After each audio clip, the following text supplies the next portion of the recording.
Hello everyone, welcome back. You're watching the 13th lecture of EE635 Applied Linear Algebra. This is your instructor Dev Sattam, and this would be the third and final module of the 13th lecture. All right, so far we have looked at this. In the last two modules, we have seen that there is this ancient result called Aryabhatta-Bezu identity, which concerns polynomials and their GCDs. In particular, it shows that if there are two co-prime polynomials P and Q, then there exists two other polynomials A and B such that AP plus BQ equals 1. Using this, surprisingly, we have found out that if we have a linear operator A on a finite dimensional vector space V, and A's minimal polynomial is mu, which admits a co-prime factorization mu equals PQ, then kernel P and kernel Q are two A invariant subspaces whose direct sum gives us the whole space. And utilizing this result, we've seen that this P and Q can further be broken up into such co-prime factors. And then finally, using that, what we've seen is, given this minimal polynomial mu, if we do a co-prime factorization of that into the product of P1, P2 up to PR, where these guys are pairwise co-prime, then kernel Pi defined as Wi gives us this direct sum decomposition of the whole space into direct sums of W1, W2 up to WR, right? And the linear operator restricted to these A invariant subspaces Wi are such that the restrictions, the minimal polynomial of these restrictions are precisely these factors, as in A restricted to Wi has minimal polynomial given by Pi. Okay. Applying this situation to vector spaces defined over complex numbers, we have seen that since over complex number every polynomial factorizes into linear factors, this minimal polynomial mu admits a factorization of the form s minus lambda 1 to the power k1, s minus lambda 2 to the power k2, so on up to s minus lambda r to the power kr, right? Where lambda I and lambda j are distinct, are different if I is not equal to j. In this situation, if we apply our earlier theorem, we find out that V, the vector space, finite dimensional vector space defined over complex numbers, gets direct sum decomposition in terms of kernels of A minus lambda I into identity whole to the power ki. In this scenario, A, the linear operator restricted to these Wi's, would have the minimal polynomials given by s minus lambda I to the power ki, which then means that if we now even further, if we want to further break down these block matrices, namely A11, A22, so suppose I concentrate on A11 and I want to break it up even further. What I notice is that this A11 has its minimal polynomial given by s minus lambda 1 to the power k1, right? So now if we ask the question that if there is a linear operator of this kind whose minimal polynomial is just this linear factor s minus lambda whole to the power k, how can we break this break this linear operator up even further? That's the question. And that is what we'll answer in this module. Okay, so to proceed further, I have to share my screen.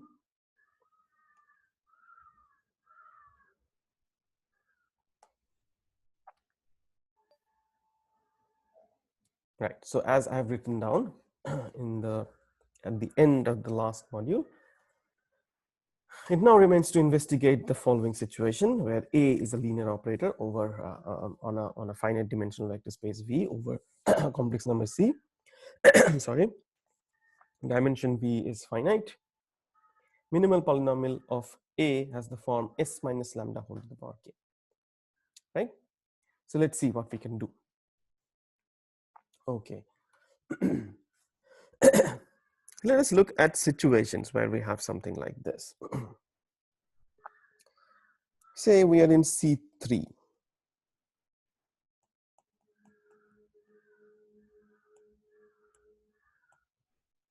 We are in C3. Let us look at this linear operator given by this 3 cross 3 matrix.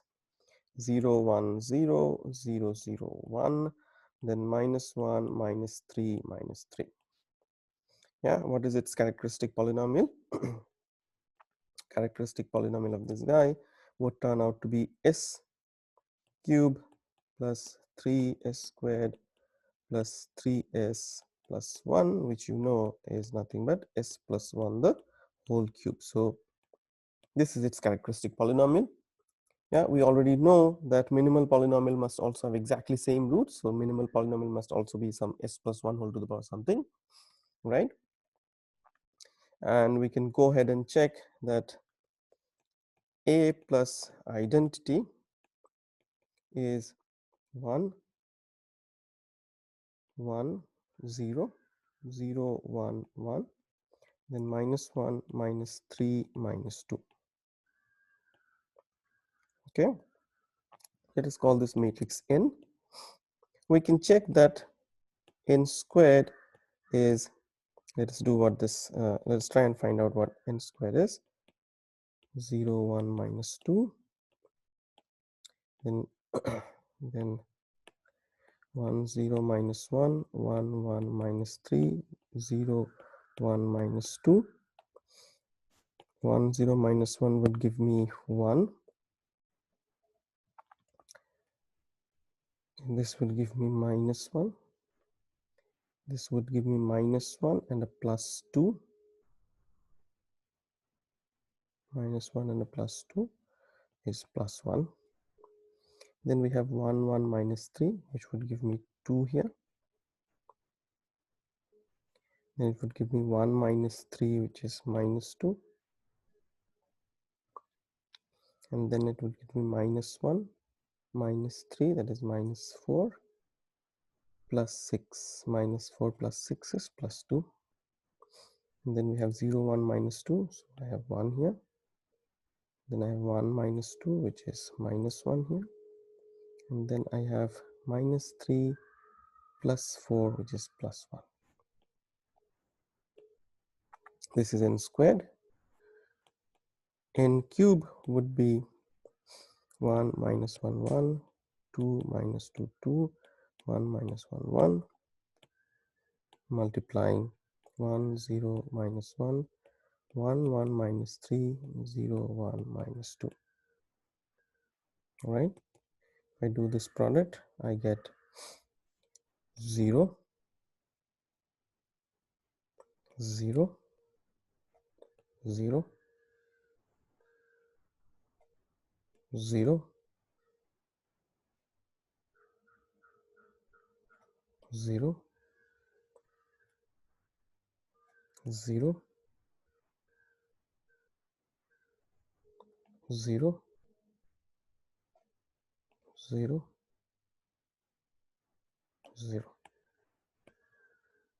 N cube indeed is 0, which then means a plus sorry, a plus identity whole cube is indeed 0. So this is an annihilating polynomial.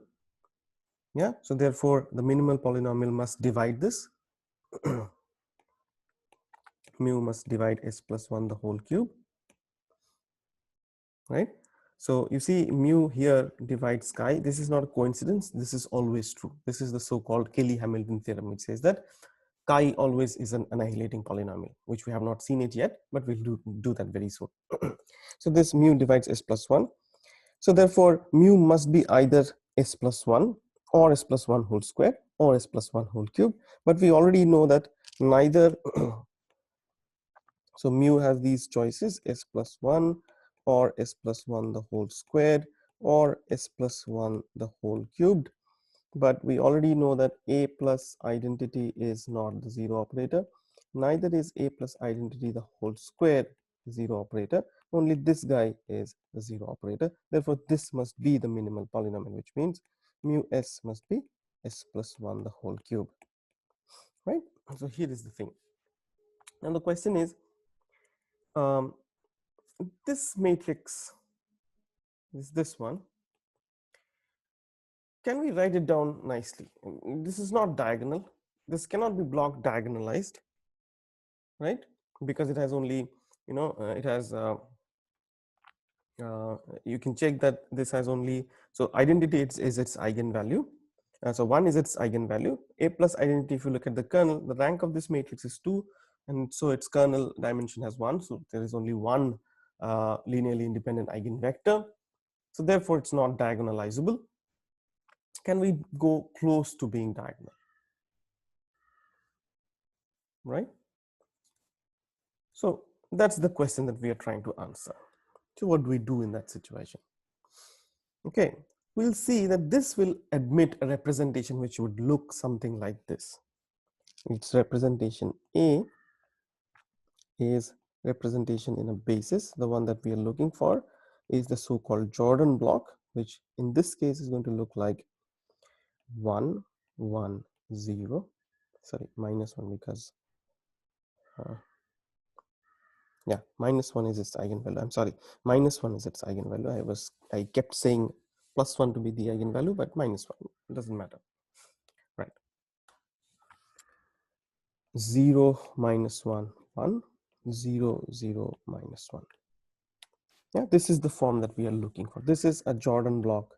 This is a so-called Jordan block of size 3 corresponding to eigenvalue minus 1. So in general, a Jordan block J lambda is given by lambda, lambda, lambda, so on in the diagonal. In this first super diagonal, we have these ones, and then everything else is 0. That's a Jordan block.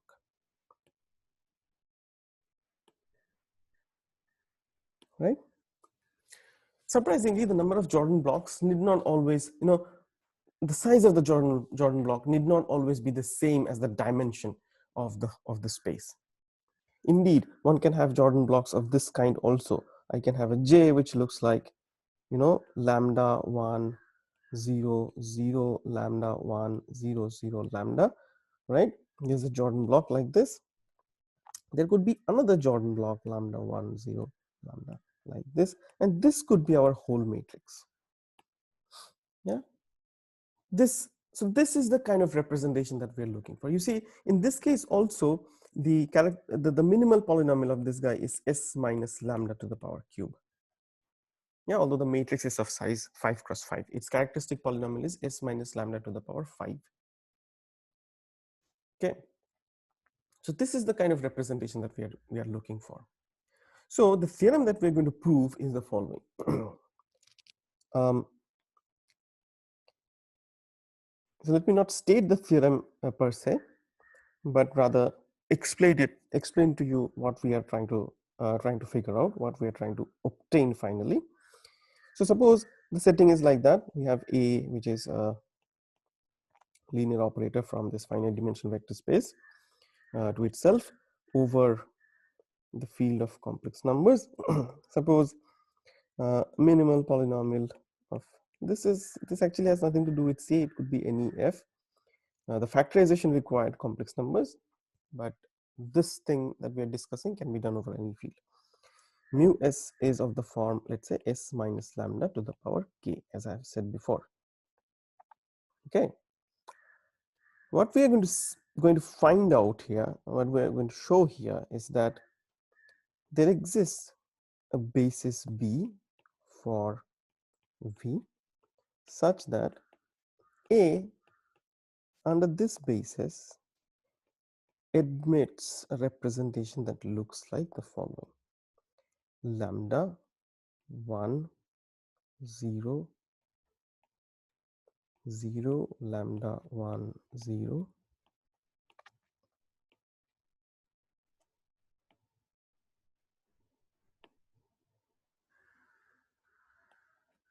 0 0 1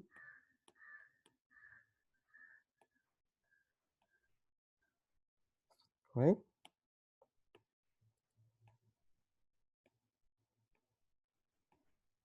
There's a big 0, big 0. Then another block like this.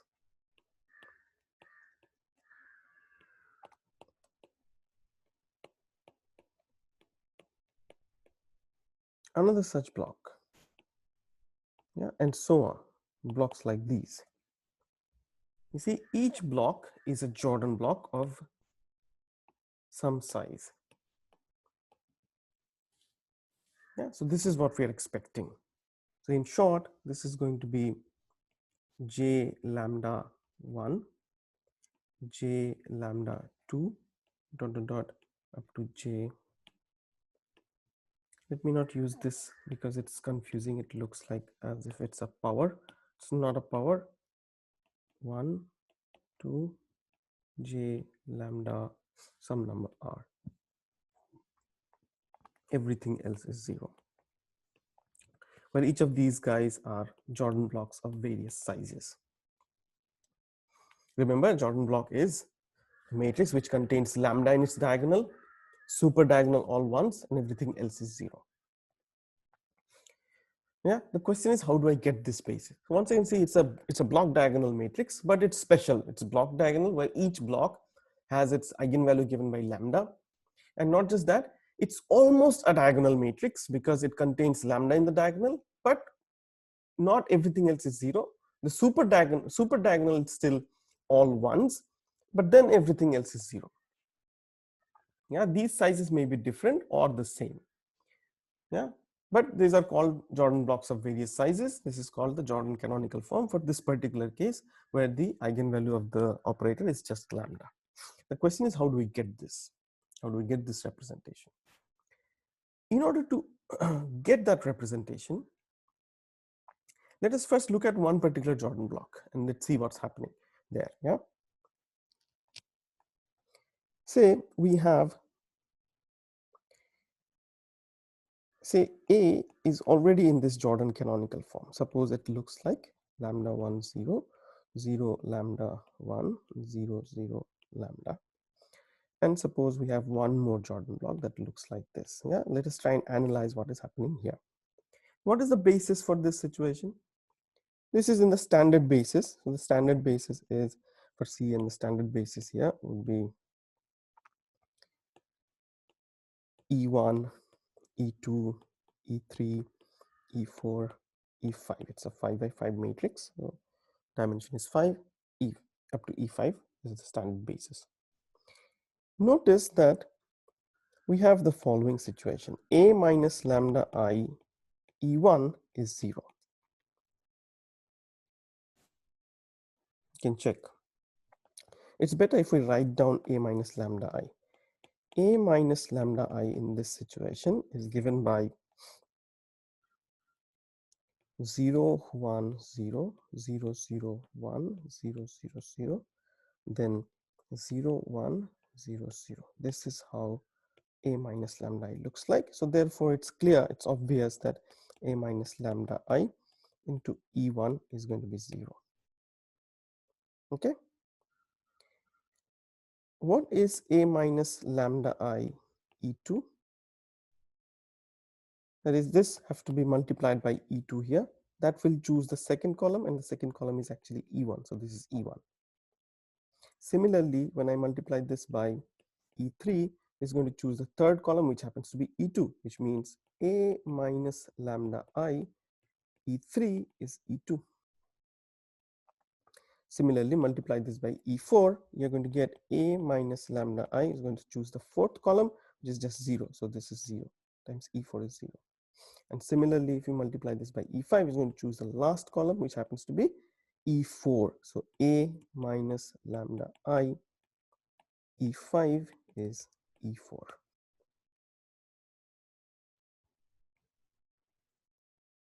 Yeah, is that all right? So then, if I notice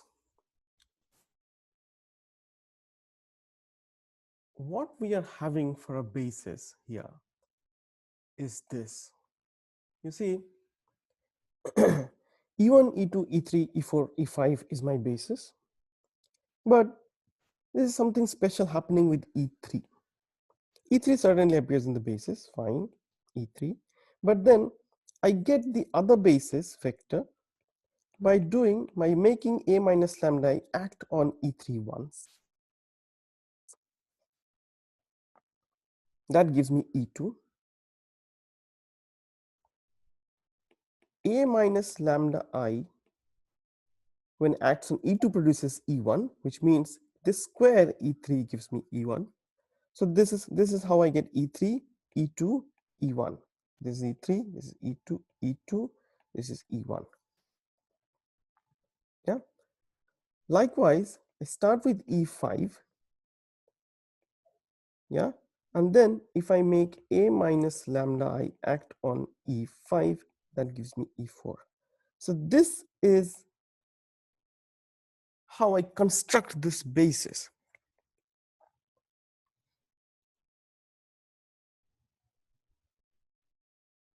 Yeah. And not only that, these final ones in this chain, so this can be viewed as one chain, you see, because it starts with E3 and keeps on getting, keeps on getting new vectors by making E3 to be acted upon by some A minus lambda I power, higher and higher powers of A minus lambda I. And the last guy in the chain is an eigenvector. Similarly, here also the last guy in the chain is an eigenvector. We will see that this is something that we can mimic in every situation. So the general situation, this was A already given in the general Jordan block form, Jordan canonical form. But suppose A is not given in the Jordan canonical form. Only thing is that A suppose satisfies these two properties, right? Yeah. Given this scenario, we'll be able to say that there will exist such vectors which will generate these chains, so that that chain is a basis, right? So let me just make the general statement and try and prove it, and then we will see how that leads to this Jordan canonical form. Okay, so for that matter, first we're going to define the following. So define n to be equal to A minus lambda I. Yeah, why did I define it like this? Because in that case, n is a nilpotent operator. What do we mean by nilpotent? Nilpotent means there exists some integer m such that n to the power m is 0, the 0 operator. You can notice that any higher power of n higher than m must also be 0, right? Fine. Such a matrix is called, or such an operator is called, a nilpotent operator or a nilpotent matrix. Okay. So if a so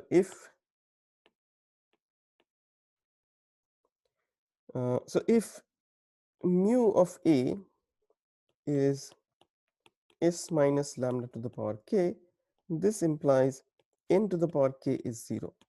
Yeah, so that is why n turns out to be a nilpotent matrix. Okay, now what would be n's minimal polynomial? The minimal polynomial of n must then be s to the power k. You can go ahead and check this. This goes to you as a homework problem. Okay, right? Nilpotent operator like this. Okay, now you see, let V be any arbitrary vector.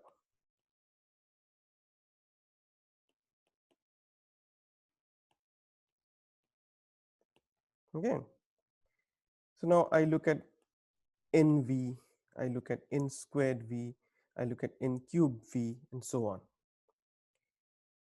So some n to the power some number, some m prime v must be 0, no, because some power of n would kill v, because we have seen before that if the operator has minimal polynomial some s to the power k, then the minimal polynomial with respect to a non-zero vector must be a factor of that minimal polynomial, right? So here what are the possible factors? Various powers of s only, right? So therefore there will be some power of n which will kill this vector v. For a vector v, let me write non-zero. For a non-zero vector v, the smallest, okay, not smallest, let me write this, oops, the largest power such that n to the power m prime v is n to the power. Okay, let me define it this way. The non-zero vector v, let mv denote the largest power such that n to the power mv into v is non-zero vector, right? Which then essentially means that n to the power mv plus 1 must be 0. And this is the smallest power for which n to the something into that power acting on v goes to 0.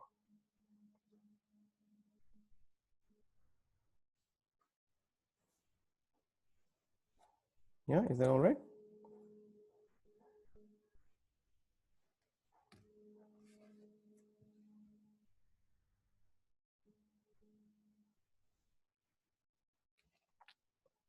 Okay. Now, in this situation, what we're going to claim is the following. We are claiming that there exists vectors v1, v2, dot dot dot up to vr such that v1, notice carefully, n v1, n squared v1 dot dot dot up to n to the power m v1 into v1, then v2, n v2, n squared v2 dot dot dot up to n to the m v2 into v2. This continues till vr, n vr, n squared vr dot dot dot up to n m vr vr. This is a basis for v. Further, n to the m v1 v1 dot dot dot up to n to the m vr vr, that is the last vectors in the chain. This is a basis for null space of the operator n, the nilpotent operator n. Yeah, is that all right? So this is what we have to prove. Okay, so notice this, the chains. Yeah, I've generated these chains. These chains are claimed to be a basis. How do we show that this is a basis? How do we show that there exist vectors like this, which forms a basis for the whole space V, right? The proof, as you can guess, is done using induction on the number, on the dimension of the vector space. Okay.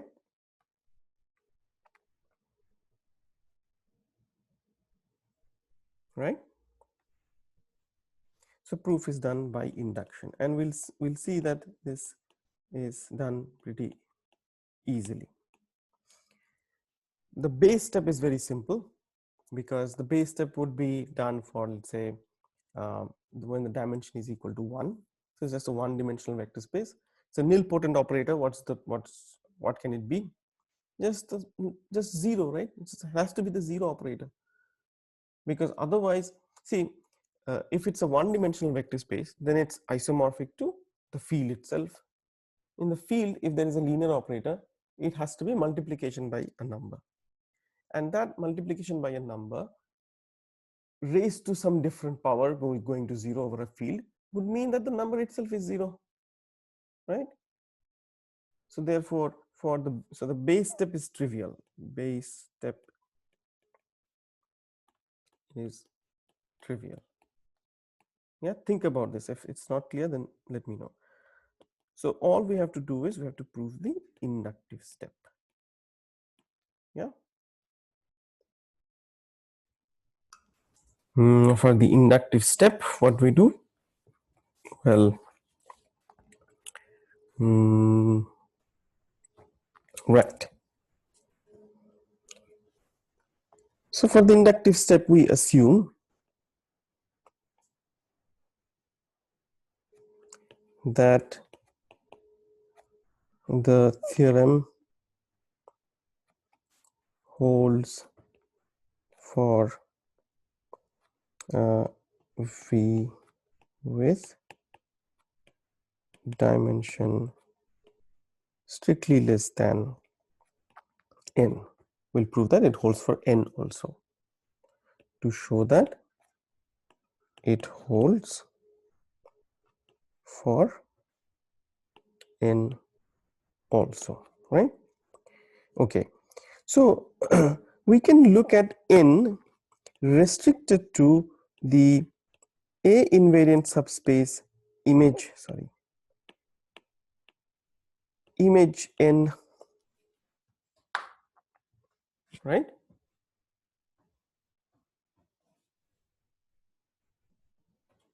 Yeah. Now, why is image n strictly has dimension strictly less than V? Because of the following reason. You see, because n is nilpotent, so this goes to you as a homework. Show that because n is nilpotent, dimension of the null space of n is not zero, cannot be zero dimensional, right? And therefore, by rank nullity theorem, it will follow that. So, if you prove this homework, then by the statement, if it follow that rank of n is strictly less than n, right, which would mean dimension of image of n is strictly less than n. So therefore, this is happening over a smaller dimension, strictly smaller dimensional subspace, right? So for this, then this implies by the inductive hypothesis, therefore by the inductive hypothesis,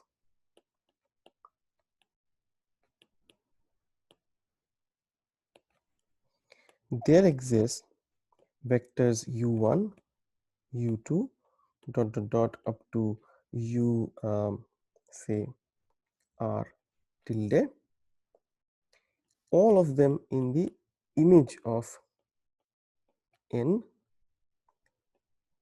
such that u1 then n u1 dot dot dot n up to m yeah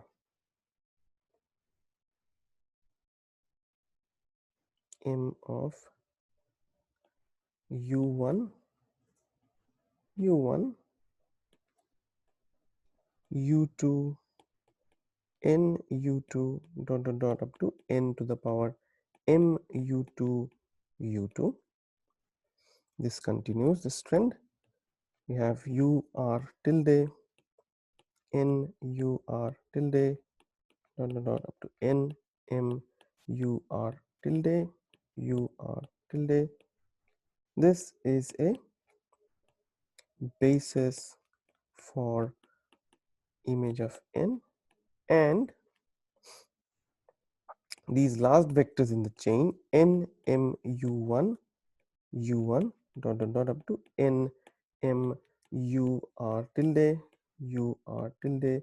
This is a basis for kernel of, notice carefully, n restricted to image of n, but then notice that this is the same as kernel of n intersection image of n, right? Yeah, is it okay? What we are going to do is we are going to do the following. We are going to make this definition. Yeah, define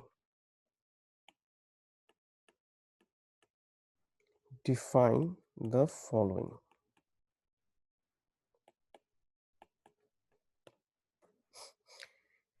These vectors u1, u2 up to ur tilde, these vectors are in the image of n.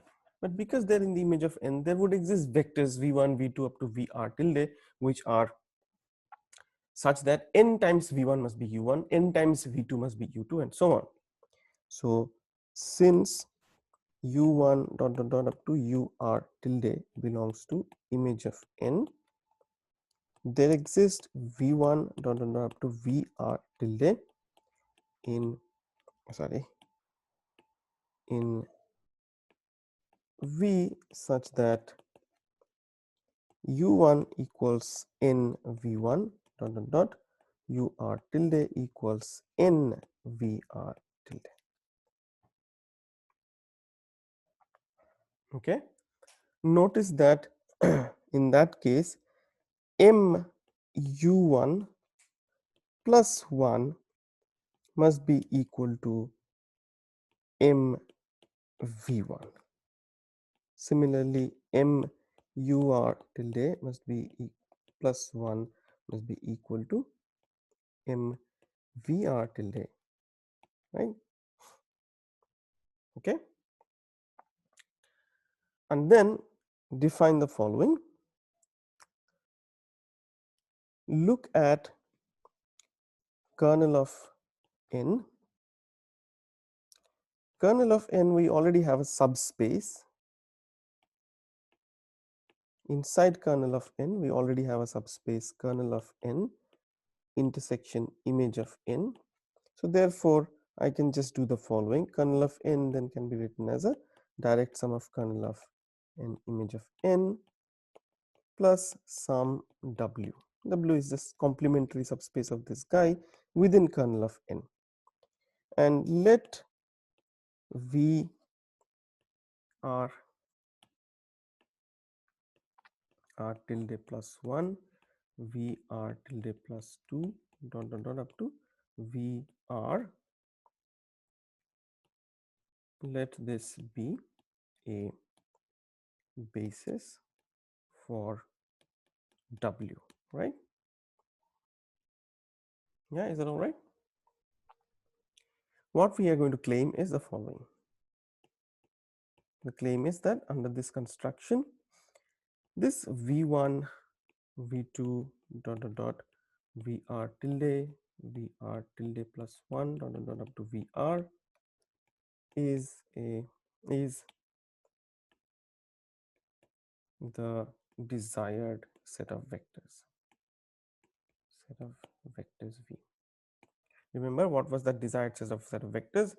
The desired set of vectors is v1 up to vr, such that when you form chains using v1 up to vr, you get the basis for the whole space, where the last vectors in the chain are form a basis for the kernel of n, yeah, the null space of n. So that's what we are claiming now. So it's a pretty lengthy construction that we have done. So first we restricted ourselves to the image of n, which is a strictly smaller dimensional subspace.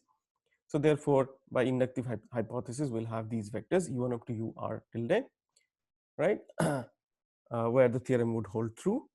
But in that scenario, because u1 up to ur tilde are coming from the image, there will be guys in the pre-image v1 up to vr tilde, such that when n acts on them, they produce these vectors u1 up to ur tilde. And then once again we have kernel n, and kernel n has these extra vectors which are not being captured by kernel n intersection image of n. Those we are calling vr tilde plus 1 and so on up to vr. The claim is that this v1 up to vr is the set that we are looking for. So first, what we have to prove? We have to prove that this guy is the chains formed out of v1 up to vr is a basis for v. Okay. So First, we'll show that it's a linearly independent set. So first, we're going to show that we claim that to show that v1 dot dot dot up to n m v1 v1 v2 n m v2 v2 up to how much should we go? Only up to vr tilde, yeah, n m vr tilde vr tilde. Then we have just vr tilde plus 1, because I'll tell you why. Vr tilde plus 2 up to vr is linearly independent. You see, these vectors already are in the kernel, so you make n act on them, immediately they go to 0. And because they immediately go to 0, it means for them the number m, so m vr tilde plus 1 is just 1. Sorry, in fact it's yeah, it's the, yeah, it's 0, right? So it's 0 for them. Power 1 takes it to the vector 0. Okay, right. So how do we see that they are linearly independent? So suppose, so what we do for linear independence, we just take linear combinations, no? So we are going to look at a linear combination. So let us look at a typical linear combination, a typical linear combination of these vectors. Yeah, because we have double indices, we are going to use these double indices here also. Right, alpha 1, then I, alpha 1 I, n to the power I v I, sorry, v1 summation I going from 0 to mv1 plus summation I going from 0 to mv2 alpha 2I n to the power I v2 plus dot dot dot plus summation I going from 0 to mvr tilde alpha r tilde I n to the power I vr tilde plus alpha r tilde plus 1 comma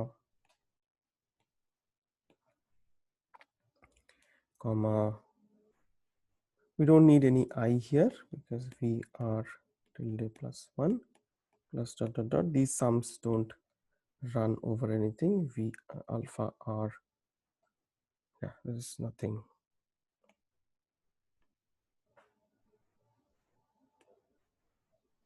Okay, in fact we should put 0 for the sake of consistency. 0 vr, this suppose goes to 0, this linear combination. We have to show that each of the coefficients go to 0. So what we do is we make this guy and we make n act on it. The moment n acts on it, each of these vectors go to 0 because these are already in the kernel, right? And these guys also, the final guys will go to 0, right? So what we'll have instead would be, this would imply linear combination I going from 1 to mv1 alpha 1, no, let's keep this I 0, is mv1 minus 1 alpha I 1 I n to the power I plus 1 into v1 plus dot dot dot. Let me not write this because it's exactly the same. So let me just go to the last guy, summation I going from 0 to mv2 mvr tilde minus 1 alpha r tilde I into the power I plus 1 into vr tilde. This is equal to 0. But then each of these guys, because nv1 is u1, this can be replaced by, so notice that this is nothing but I going from 0 to, now this will be mu1, because mu1 plus 1 equals mv1, so mv1 minus 1 equals mu1 alpha 1 I into the power I u1 plus dot dot dot plus summation I going from 0 to m u r tilde alpha r tilde I into the power I u r tilde. This goes to 0. But by our inductive hypothesis, this is a linear combination of basis vectors, which then would imply alpha 1 I equal to 0 for all I in the range 0 to mu1 up to alpha r tilde I equals 0 for all I going from 0 to the range mur tilde, which is the same as mv1 minus 1. This is mvr tilde minus 1. This is why this is since by inductive hypothesis,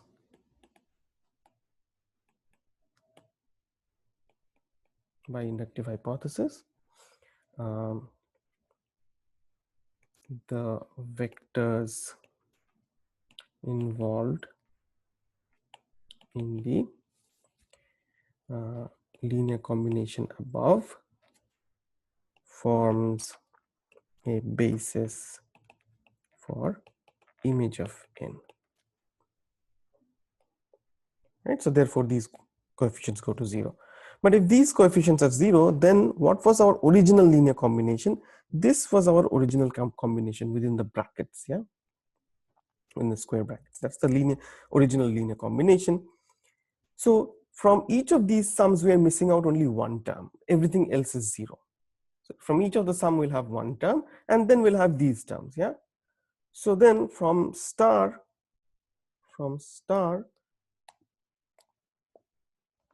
it follows from star then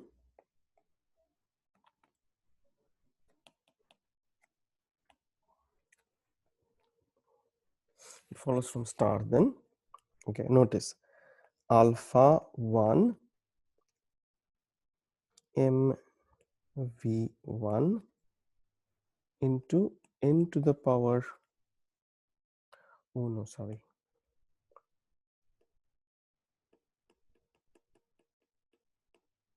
let us see.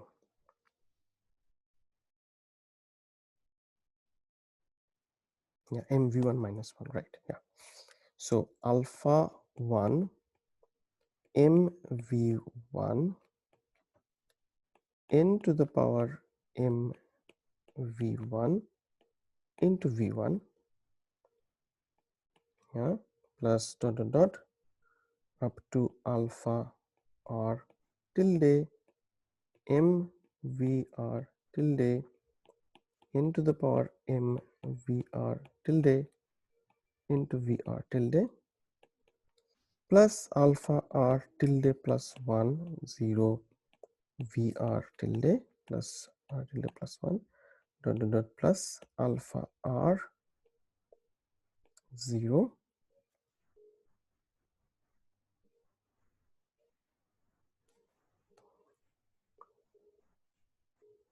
vr. This linear combination goes to 0.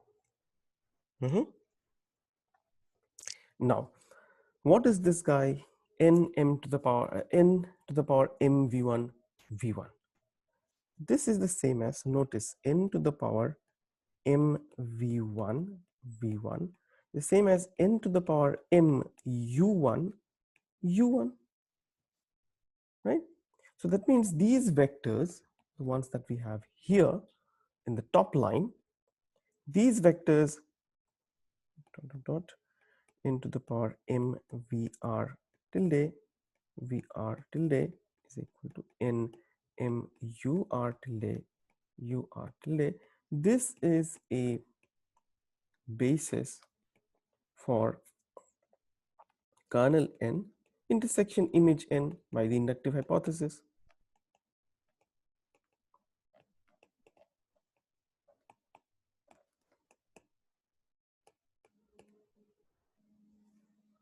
Yeah. Now, and what are these vectors? These vectors vr tilde plus 1 on the other hand till vr, this is a basis for the complement w within kernel of n. Yeah. So therefore these vectors together would form a basis for kernel of n, yeah, whose linear combination going to 0 would mean these coefficients are also 0. So what are the coefficients that were left to us? Alpha 1 mv1 equal to 0 up to alpha r tilde mvr tilde, this is equal to 0, alpha r tilde plus 1 0 equal to 0 up to alpha r 0 equals 0. So all these coefficients are 0, and that is what we wanted to prove. So therefore this indeed is a basis. Oh, sorry, we haven't proven basis yet, but it is a linearly independent set. So we are done with showing that this set, this chain that we have formed, is indeed linearly independent. But what does this mean?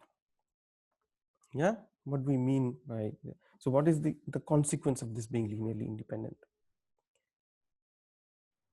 So we notice here, so let us count the numbers. Yeah. So in the first chain, what is the number?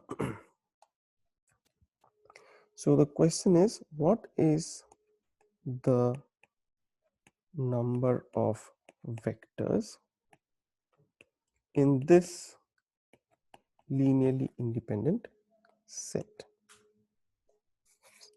First up, we have how many vectors here? Here we have mv1 plus 1 number of vectors. Next we'll have mv2 plus 1 number of vectors, right, up to mvr tilde plus 1 number of vectors, which would then means we have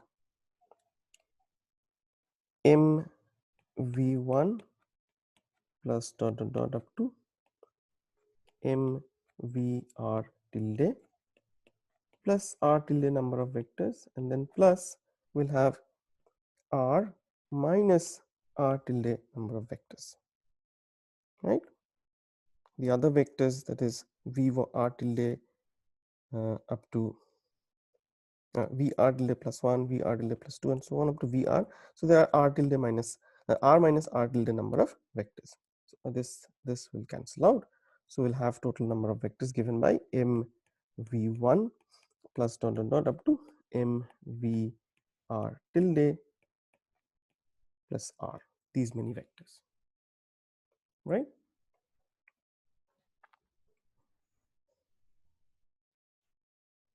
Okay. On the other hand,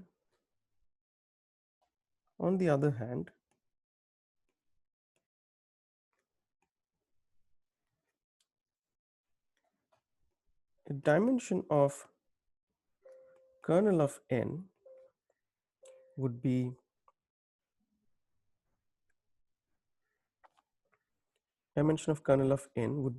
so basis for kernel of n will have r tilde number of vectors and then r tilde plus 1 to r, right?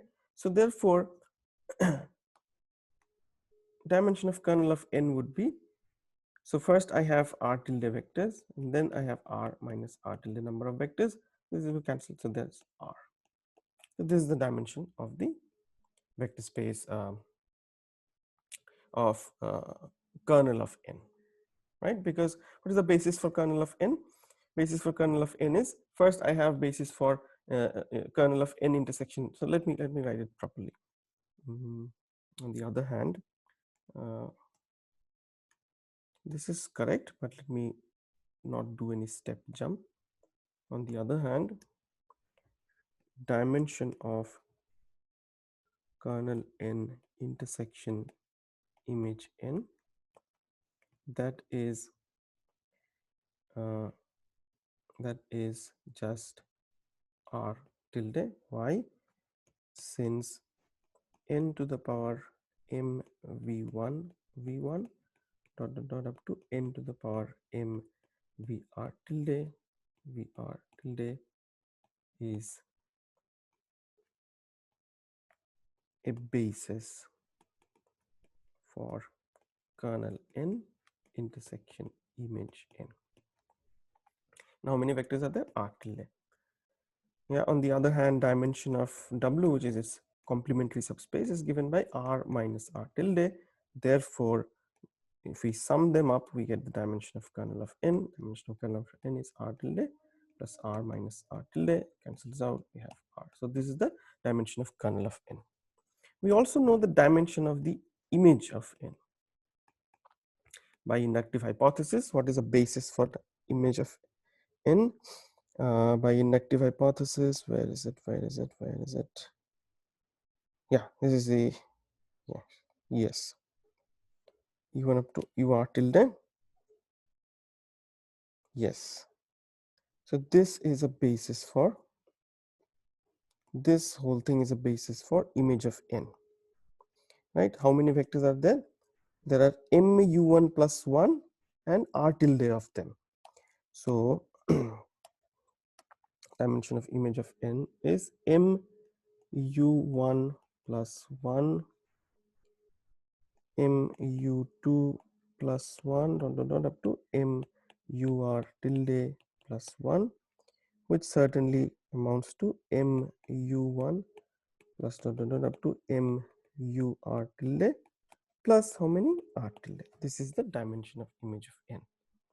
But then notice that each of these guys are actually 1 minus mv1. So this is the same as mv1 plus dot up to mvr tilde minus r tilde, and we had this plus r tilde, so they cancel out, so we have this one. So then by rank nullity theorem, dimension of the whole space is dimension of image of n plus dimension of kernel of n. Dimension of image of n is mv1 plus dot to mvr tilde. Dimension of kernel of n is just r. Now look at this number. This number is exactly the same as this number, that is the number of vectors in the linearly independent set, right? So there we are, we have a linearly independent set, yeah, of how many vectors? Exactly the same number of vectors as the dimension of the whole space. So then this means, this implies the set that we had formed, that is v1 dot up to n to the m v1 and so on up to vr. This is a basis for the whole space. That is all we wanted to prove. Yeah, and of course for the kernel, proof automatically is there. We have these, this is part of the basis for the kernel up to this one, all the final guys. So that is how we get the basis. So this completes the proof of the statement. Now what do we gain out of this? Yeah. So let me write down the basis one more time. The basis that we have constructed, the basis has the following form. Let me write this down more carefully. Chain number 1, it starts with v1, then we have n v1 dot up to n to the m v1 v1. This is chain number 1.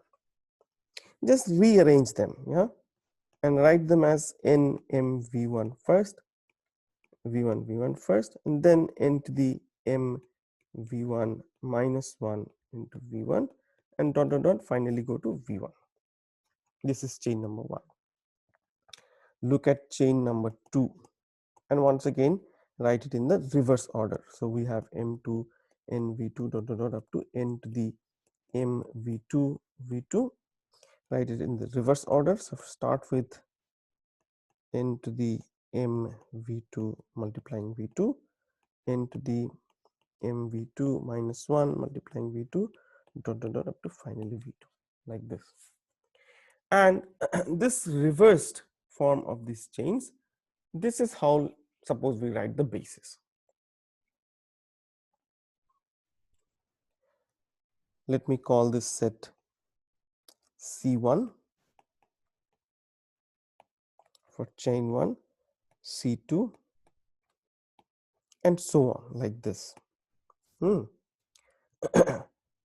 Form the basis B as C1, the ordered basis, C2 union C3 up to union CR.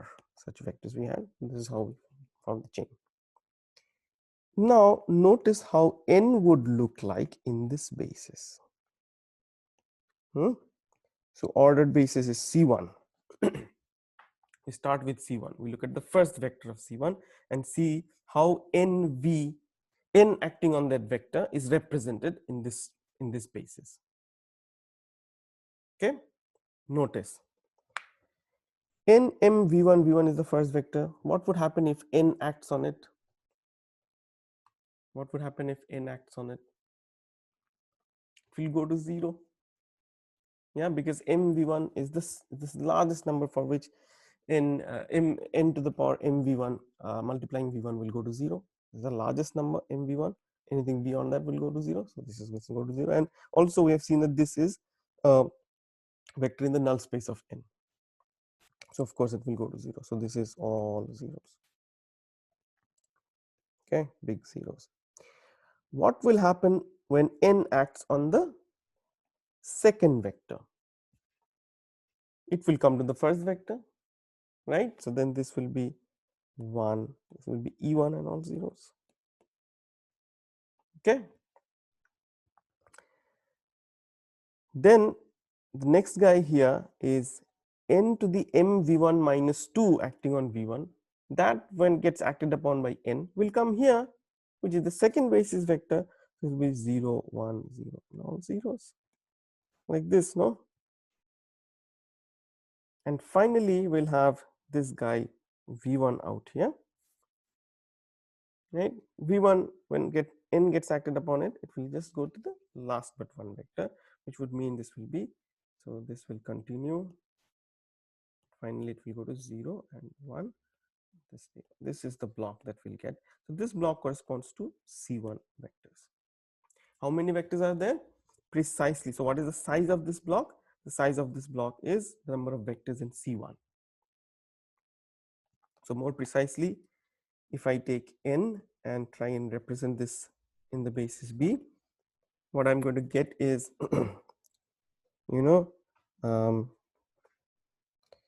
it's the operator restricted to that space by and represented by C1, this represented by C2, and so on up to represented by CR.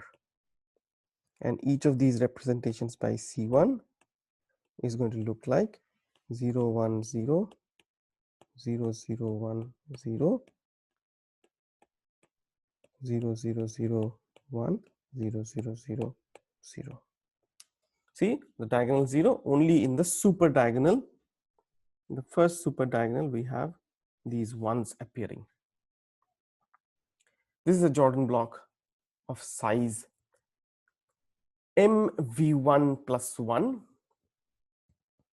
right, with eigenvalue 0. This is how n is going to look like. So each of them would be Jordan blocks, right? But notice what was n? N was a minus lambda I, which then means a must be n plus lambda I. So a represented in this basis must be n represented in this basis plus lambda into identity, which then means that it's once again going to look like just like before, but only the diagonals will be replaced by lambda. And then there will be this block, which is all these ones appearing. Once again, these ones appearing in super diagonal. This is the form we had promised. This is the so-called Jordan block, Jordan canonical form.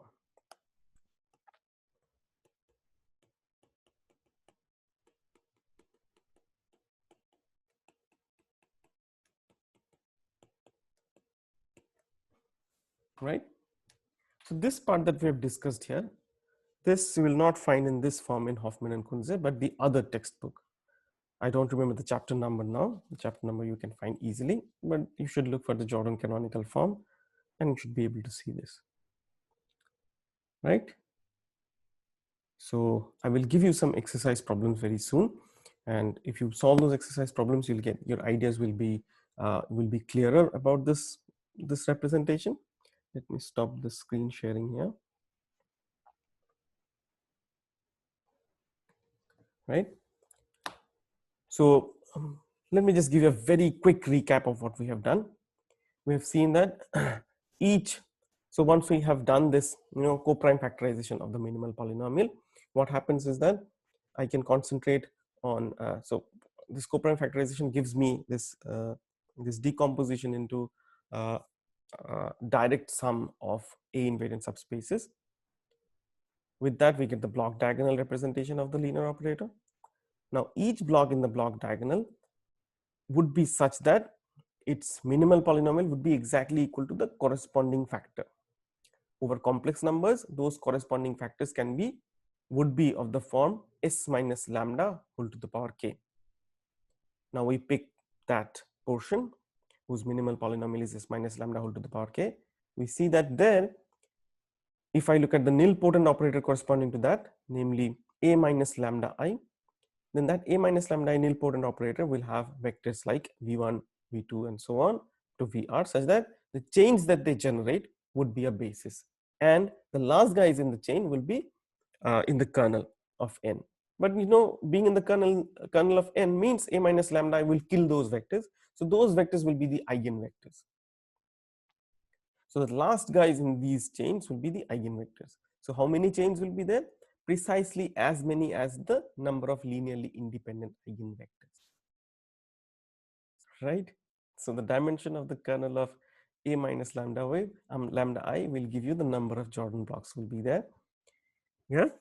And what will give you the size of those Jordan blocks? That will come from those eigenvectors and the size of the chains that they generate. Not the eigenvectors that will generate the chains, but the vectors which will land up into those eigenvectors, the chains that they generate. Right? The most primordial, the primitive vector that generates the chain, which finally lands up into one of these eigenvectors. That gives us the size of the Jordan block. Right? So I hope you enjoyed this lecture. There will be one more supplementary lecture, lecture 14, but it will not be this long. It will be a shorter version, shorter lecture, where we'll discuss rational canonical form, and that would be the last lecture of this course, lecture number 14, that I'll upload sometime very soon. Okay. All right then. So I hope you have you've learned something new. All right. Then okay, stay safe and take care. So we'll meet for lecture number 14 sometime soon. Till then, bye bye.